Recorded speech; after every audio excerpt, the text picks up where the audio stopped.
കുഞ്ഞുങ്ങളെ ചോദ്യം ഇതാണ്. ഒരു വാട്ടർ ബോട്ടിലിന് 20 രൂപ വിലയുണ്ട്.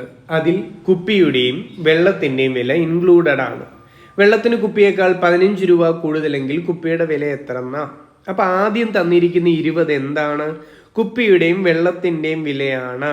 അപ്പം നമുക്ക് പറയാം, വിലകൾ തമ്മിലുള്ള തുകയാണ്, സമ്മാണ് ഈ തന്നിരിക്കുന്ന 20.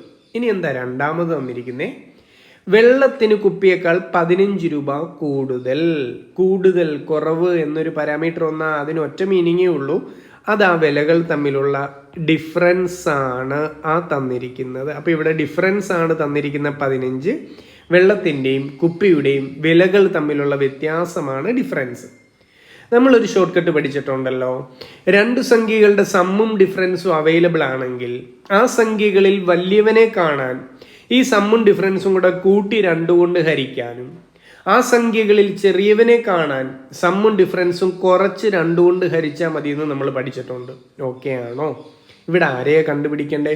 കുപ്പിയുടെ വിലയാണ്. ചോദ്യത്തിൽ എടുത്തു പറയുന്നുണ്ട്, വെള്ളത്തിന് കുപ്പിയേക്കാൾ വില കൂടുതലെന്ന് പറയുന്നുണ്ട്.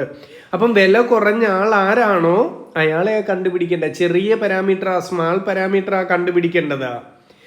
വലുതിനെ കാണാൻ കൂട്ടുന്നു, 2 കൊണ്ട് ഹരിക്കുന്നു.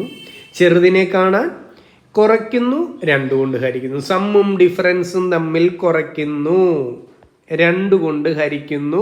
ചെറിയ ആളുടെ വില ഇങ്ങനെ കിട്ടും. 20 നിന്ന് 15 പോയാൽ 5 ആണ്. 5/2.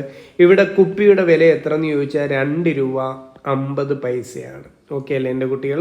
Okay, thank you.